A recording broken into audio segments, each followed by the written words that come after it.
Alright, so today we will be surviving 200 days in 1.17 hardcore Minecraft. There are quite a few more things I want to accomplish in this new update. First, I want to complete the new 1.17 advancements that I missed in my previous 100 days. I want to get full level 30 enchanted netherite armor and tools, complete a raid, and finally defeat a wither. I'm really looking forward to this, so I hope you guys are too. If you do enjoy this video, please be sure to hit the like button, subscribe, and turn on notifications, as it really helps the video out. Also, check out my merch. And with that, let's just jump into it. Alright, so the first thing I wanted to do was actually start a villager breeding area, so that way I could make some automated farms, as well as get a librarian, so that way I get some mending books. So I just cleared out this huge area underground, underneath a village, and I just spent the next several days coming up with some designs until I eventually did something that I liked, and here you go. I kept it pretty simple, and I did try to theme it along with the blocks that I used in my house to try and, keep it all consistent, and overall, I really liked it. I thought it was super simple and clean. I decorated the top a little bit, and now all I had to do was just move the villagers inside. So I waited till nighttime, broke all of the villagers' beds, and I was hoping that they would just find the way down there themselves with the beds down there. But yeah, apparently they couldn't find the stairs, so that was really annoying. I ended up having to put the villagers in boats and then just manually moving them all down here. But eventually I did get that all done, and apparently some villagers have died in the past 100 days because there was only 3 villagers remaining in this village,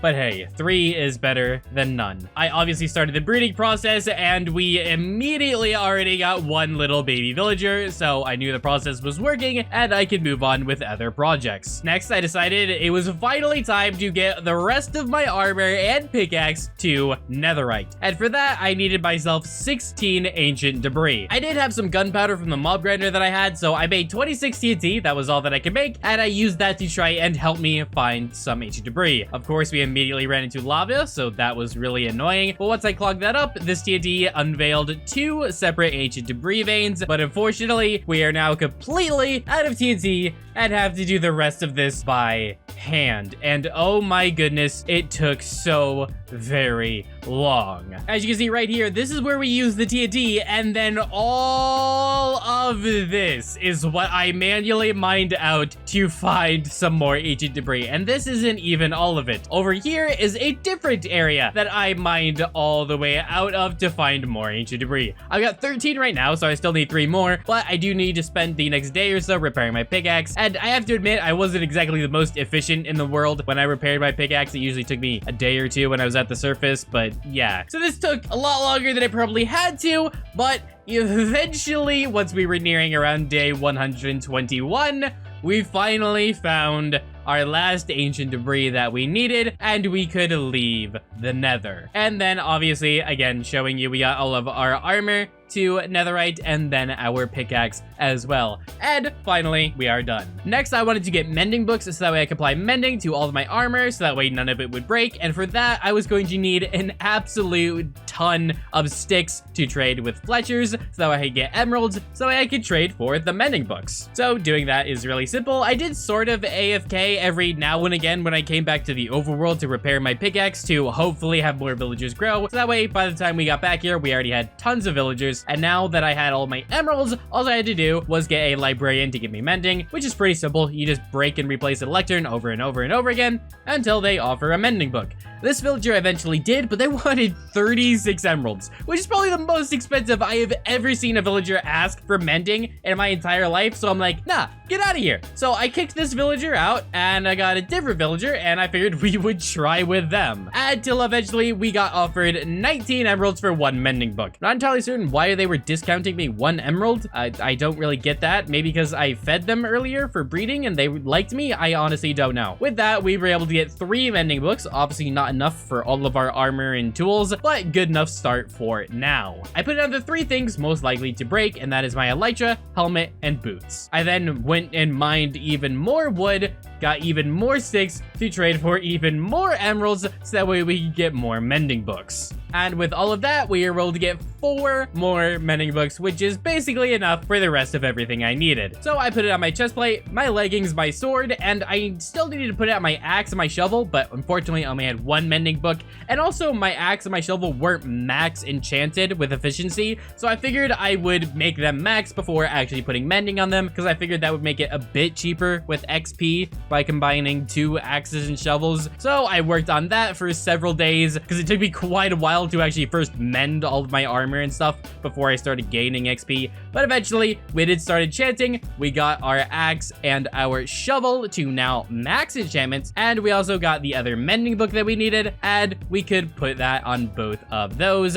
And there you go. We now have maxed out tools, except for them not being netherite, but that is something we can address in the future. Now what I wanted to work on doing was completing a raid, so I really quickly made a shulker box with some extra supplies just in case I should happen to need them, and went out flying looking for a pillager outpost, because there was unfortunately no patrols around my base, so I couldn't get bad omen that way. But after flying around for a couple of days, we eventually found one. There were a couple of captains here, so I killed both of them, and we got ourselves Bad Omen level 2. And I already knew where a village was. I obviously didn't want to go home to start the raid. I wanted to go to a different village. So I flew to that village off in the desert, and I didn't want to immediately start the raid because I wanted to start the raid at dawn, because I didn't want to handle the raid in the middle of the night with extra mobs and stuff. I figured that would be really, really annoying. So I just AFK'd for a little while until it was nighttime, slept, and now we could actually fly into the village and start the raid. Obviously, you know, a raid. First few waves are, I don't really want to call them a joke, but yeah, it's basically warm up for what's to come, you know. The iron golem was helping me out. It really wasn't that much of a problem. I just sort of used my bow as well, and I shot the raiders.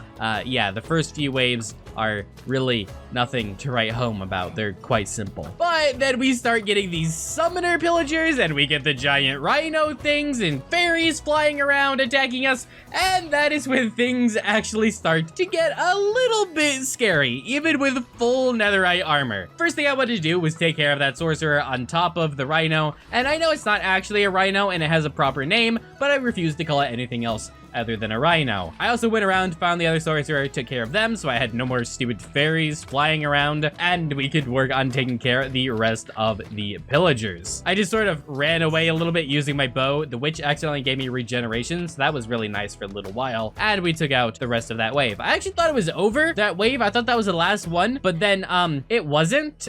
There was still one more wave to go, and I wasn't really prepared for that. But yeah, we started working on that. I kind of climbed this tower just to get a little bit away, and I was gonna take out the sorcerers from here. But these stupid fairies kept flying around and were like hitting my feet through the tower and nearly killed me. Luckily I have the feather falling, so I just jumped right off and got out of there so I could heal up. But then I was also running out of food, so I had to really quick put down my shulker box to get my extra food, run around, kill the sorcerers. It was a whole deal. It was a little bit scary. I then thought I killed all the sorcerers, but I didn't, so I tried killing the fairies. But yet again, being on this building, they basically just come on attacking my feet, and it was really hard for me to hit them.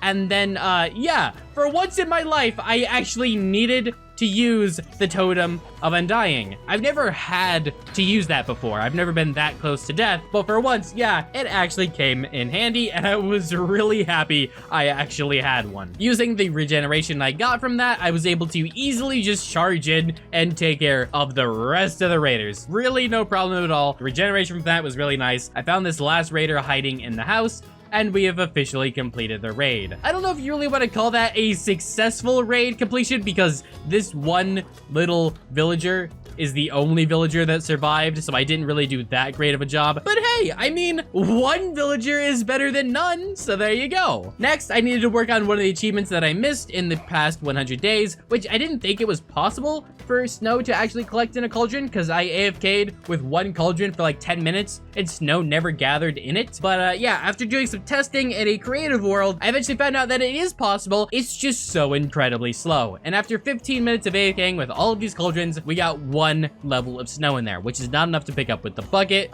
We needed that to fill like several more times, but it had already stopped snowing, so there's really nothing I could do. So I just had to wait until it started snowing again. Next, I wanted to add a wall around my base just to keep the mobs out, and I decided to go with deep slate because it's new to 1.17, so why not? And while mining all of this out, I actually came across something really interesting. This is actually 2 separate veins of diamonds right here. I don't think I've ever found 2 veins of diamonds so close to each other ever before. It was really weird, especially considering I also wasn't looking for diamonds. I just wanted this deep slate, and I happened to find 2 veins of diamonds. So that was really interesting and kind of nice. But yeah, the wall design that I decided to go with was this: 3 deep slate walls, warped fungus plank, and then a copper slab on top. It's not exactly the most fancy thing in the world, but hey, it still at least uses a couple of the newer blocks from 1.17, so yeah, that's really what I was looking for there. Eventually, we completed the entire thing, and once I got back around to the start, I realized that the copper actually oxidizes, and it makes the wall look so much worse because it's green, along with like the green warped fungus, so it doesn't look that great. Eventually, I could wax those, but you need a ton of honeycomb for that, and I didn't feel like doing that right now. So yeah, I guess we're just gonna have to let them all turn green, because why not? I also, of course, had to add some lighting inside the walls, so that way no mobs immediately spawned inside my base. So I just simply used my Silk Touch axe in the nether to get an absolute ton of glowstone and applied that inside the walls. I went a little bit overboard with the glowstone, probably could have spaced it out a lot more and I would have been just fine. But hey, I had a ton of glowstone and I needed to put it somewhere. So yeah, I flew around with the elytra to get away, just to make sure that no mobs would spawn inside the walls, and sure enough, none of them did. So we were good to go. Next, I realized my sword actually didn't have looting on it, which is pretty important, especially if you want to get wither skeleton skulls in the future. So I decided, you know what we're gonna do? We're just gonna enchant some books until we get looting on the book, and then we'll just put it on my sword. Easy, right? Maybe take me a couple of days. Oh boy, was I wrong. I was at my mob grinder here enchanting books for like, I don't know, I lost track, 3 or 4 days or something, and I never got looting. And it annoyed me so much that I'm like, all right, heck with it. We're gonna get a librarian villager. I'm gonna break and replace a lectern over and over and over again until it gives me looting. But the first lectern I place down, it gives me mending for 10 emeralds, which is like the luckiest mending I've ever seen. My other librarian wanted 20, so I'm like, this is too good. He wants mending for 10 emeralds. That's the cheapest thing I've ever seen in my life. I can't just pass this up. So I got the mending. I didn't really need mending anymore, but again, it was just too good to pass up. So yeah, I did that, and then I got back to work on breaking and placing it until I finally got looting. But I never got looting. Several days later, yet again, we hit nighttime and all the villagers went to sleep, and you can't break and place a lectern at nighttime because the villager wants to sleep, and I never got looting for like several days of breaking and placing that thing. So I'm like, all right, heck with it. I'm done with this. I'm just gonna give a diamond sword looting, then turn that sword into netherite. And literally only like a day or 2 is all it took for me to get a diamond sword looting. It was so unbelievably simple. I should have just done this initially. I also worked a little bit longer until I finally also got fire aspect 2 on that sword. So now all I had to do was get 3 more ancient debris, turn this sword into netherite, and combine it with my current netherite sword. So I went to the nether in search for only 3 more ancient debris because I had 1 extra ancient debris left over from last time. And after a little bit of mining, finally, we got the 3 ancient debris that we needed. I grabbed that, went home, made the netherite ingot, put it on my sword, got the netherite sword, but I didn't have enough XP to combine it with my current sword. I needed 31 levels. So like 5-10 minutes later, I forget what it was, of AFKing, finally, we got all of the XP that we needed, put it on my sword, and way too long later, we finally have a maxed out sword. This was absolutely not worth it. It was the most tedious, infuriating thing I think I may have ever done in Minecraft. I hated every second of it. By now, it had started snowing again, so I went back over to the cauldrons to AFK, hoping that one of these would fill, and after AFKing for probably another 15 minutes or so, one of these cauldrons finally filled up to the max. So we picked that up with a bucket. I then went back to my base to grab some leather boots, which you need for this advancement. I placed down that powdered snow. I put on the leather boots, walked on the snow, and we got light as a rabbit advancement. And basically, it just lets you stand on powdered snow. If you didn't have the leather boots, you would sink right in, and you literally can't jump out. It was actually kind of scary for a second. I thought the elytra was messing with it. Nope, you just can't jump out. So I put the leather boots back on, jumped out pretty easily, and yeah, there you go. That's that advancement. And also, a little bit of a pro tip for you guys. If you're gonna jump off a mountain, you should probably either have your elytra and or your feather falling boots on. That'd probably be a good idea. So just letting you guys know. You're welcome. And now that we were over 160 days into this video, I figured it's probably finally time that we actually do something with this idiot bird that I tamed like 100 days ago. So I figured I was gonna make this thing just a nice little bird sanctuary to hang out in. And for that, I obviously needed a ton of glass, and I decided to also build it with some spruce wood. So I spent a little while getting all of the supplies that I needed, turned the sand into glass, got things ready, tried to come up with a design. I came up with this sphere shape for the base, and then I built that up with 3 glass all around. I then added another layer of spruce on top of that, followed by 3 more layers of glass. And then I just needed to round the top up with even more glass, which took a little bit of time because I didn't want rounded corners, so I sort of had to place the dirt at each corner so I could fill the rest with glass. So yeah, took me a little bit of time until eventually I had this. I also added trapdoors on top of the glass because, you know, why not? I had way too many left over from my previous builds, so I figured, hey, might as well just use them somewhere. So I went over to our crap house, picked up our idiot bird, put it on my shoulder, and literally just going downstairs. If this bird gets off your shoulder, my goodness, I hate birds in this game. They are so annoying. Eventually shoved him around until he got back on my shoulder, got on Gordon Ramsay, my horse, and actually transported the bird. I put him inside the dome, and I figured I was done with this dumb bird, but no, this bird, as I was trying to walk away, decided, hey, I'm gonna teleport to you. I didn't even know birds could do that. I've never seen a bird teleport in the past before. I didn't think they could do that, but apparently they can now. What? Have they always been able to do that? I don't know. I named it Idiot Bird. I then tried to leave again, wondering if it was just a fluke. But yeah, it followed me again until I had to put it back in the cage, made it sit down. I was gonna let it roam free and fly around inside its cage, but no, I had to sit the dumb thing down in its cage. So it's gonna sit in that one spot for the rest of its life. Goodbye, done. Now, I actually wanted to work on something actually useful and something I actually wanted to do, and that is defeating the Wither. At this point, I realized I lost my shulker box until I realized it was at the desert where I was getting the sand for the glass for that dumb bird sanctuary. So thank you for that, idiot bird. You made me waste a day wondering where the heck my shulker box was. But once we got that, we could finally head into the nether to get to the fortress to get the wither skulls that we needed to kill the wither. Luckily, this fortress was actually in a soul valley, which means mob spawns are increased slightly. So we did come across a slight increase of withers compared to what you normally would. So it didn't take me, I guess, too long, but honestly, I'm more accustomed to having way more wither spawn because in my 1.16 world, I have a very optimized wither spawner, so it doesn't take me nearly as long. But after a little while, we eventually got the 3 skulls that we needed, and I decided to make my way out of there. And pro tip, remember to put on your elytra. I can't believe I forgot. Again, I just jumped straight into the lava. Lucky for me, though, we were pretty close to land, and we had some extra blocks on me, so I placed those down, and luckily we weren't too close to dying. But yeah, I should probably remember my elytra more often. I can't believe I keep forgetting that. But yeah, that's a little pro tip for you guys. Remember your elytra. Once storing away my extra items back at home, I decided to fight this wither inside my little area here that I dug out looking for ancient debris, and I ate a golden apple. I mean, I don't really need to eat this golden apple. Like, it's a wither. It's not scary at all, but I don't know. I figured I would boost the confidence of the wither a little bit, you know, by being like, hey, look, I'm eating a golden apple. I'm scared of you, even though I'm not. Because if you look at my HP, literally this wither is doing nothing to me. Sure, I have the resistance from the golden apple, but I'm also not even remotely trying to dodge these shots at all. I'm just holding still until the wither then stops flying, goes down, and finally actually starts doing a little bit of damage to me. So hey, shout out to the wither. You did manage to do 3 hearts of damage to me during that fight. So congratulations. Thank you for the nether star. Goodbye. I then went home, made that beacon, and we had a little bit of extra iron just from our previous mining adventures. I grabbed the 9 iron for the 1 level of our beacon, put that all together, and I figured I'd just give myself some speed for now. So yeah, did didn't have enough blocks for the second level beacon, unfortunately,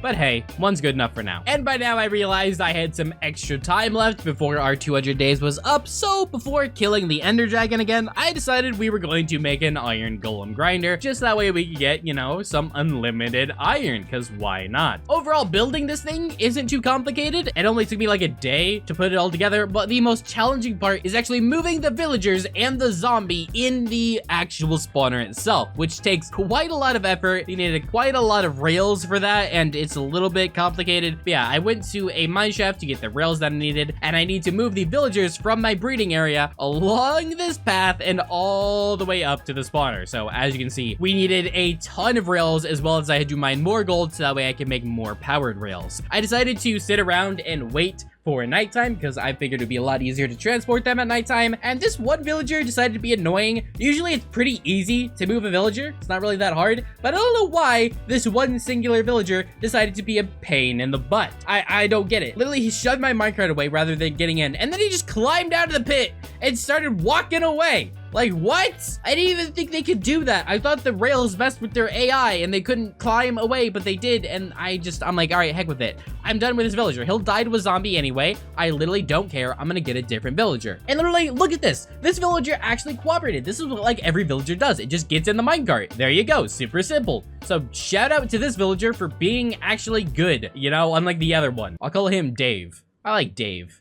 Dave's a respectable name. If you have the name Dave, you're probably a good guy, honestly. I've never met a bad Dave in my life. But anyway, this was actually the third villager. I had moved a couple other villagers before, so we shoved him along. We got him up there, and now all we had to do is I had to wait another night because it was too close to daytime until we could move a zombie up here, get him trapped in his little spot, name tag him so that way he doesn't despawn, and this trap is pretty much done. I just have to add some slabs right here so that way the iron golem can't spawn there. I had to move around the beds a little bit, but after doing all of that, finally this thing was completed. After the iron golem is killed, it drops the iron ingots into some hoppers, and then pretty much exactly 30 seconds after it dies, another iron golem spawns, and it just does that forever. So yeah, unlimited iron, pretty simple. Again, hardest part was just moving the villagers up there. That took several days and was really annoying. By now, we were actually close enough to the end of our 200 days, so I made the 4 end crystals that we needed, made our way to the stronghold, so that way we could go fight the ender dragon again. I threw down those end crystals, the ender dragon was respawning, and as many of you guys pointed out, I was hoping you wouldn't notice, but so many of you did in the comments of my last video. I did forget to use the spyglass on the ender dragon for our advancement. So yeah, here you go. I actually remembered this time. I brought the spyglass with me, took a peek at the ender dragon, and there you go. We have officially completed all brand new advancements for Minecraft 1.17. And as always, killing the ender dragon once you have an elytra is a joke. You just fly around shooting all of the towers, never missing any of your shots on any of the towers. Right, Zelk? You're not gonna miss the easiest bow shot of your life. All right, near 100% accuracy, close enough. Shoot the ender dragon as it's flying around a little bit, wait for it to perch, slap it around with your sword until it flies away, then you go chase it with your elytra, shooting it with your bow some even more, until finally it is on 1 HP. And since I was on 1 HP, I decided to heck with it. We're just gonna fly straight into the dragon and slap her for the final hit, because why not? So there you go, killed the ender dragon for a second time. Grabbed up all of the XP that I don't really need, made our way into the portal, and we are close to the end of the day on day 199. So I decided to go grab the pet that I actually care about, Gordon Ramsay, and made our way on top of the trees to watch the sunset on day 199. Unfortunately, the idiot bird is in the background somewhere, so kind of ruined our nice cinematic, but oh well, not everything can be perfect. Once the sun was set, I obviously, of course, as is tradition, moved Gordon Ramsay back into the house. I put the beds where the axolotls are because, you know, I actually care about those pets. So with Gordon Ramsay there and our axolotls, we went to sleep to bring us to day 200. We have officially survived 200 days in 1.17 hardcore Minecraft. And pro tip to all of you, please do not leave your horse unattended in a room with a nether portal, because as I went back in, I realized my horse is gone. Oh no, where did it go? And then I realized, oh my gosh, it went in the nether portal. My horse is in the nether. So Gordon Ramsay, I know you do star in a show called Hell's Kitchen, but this is not the place or time for this. So we need to get back to the overworld. And as I went back to the overworld, oh my gosh, it was suffocating in a wall. So I grabbed my axe and I just started breaking all this wood back here. And luckily, it didn't die. I would have literally been devastated and deleted this world if it did, but then the stupid horse just shoved me in the portal after I saved its life. And oh my gosh, you could not be the more perfect embodiment of Gordon Ramsay. I absolutely love this horse. It is amazing. But yeah, that officially brings the close to our 200-day video. So yeah, hope you guys enjoyed. Bye.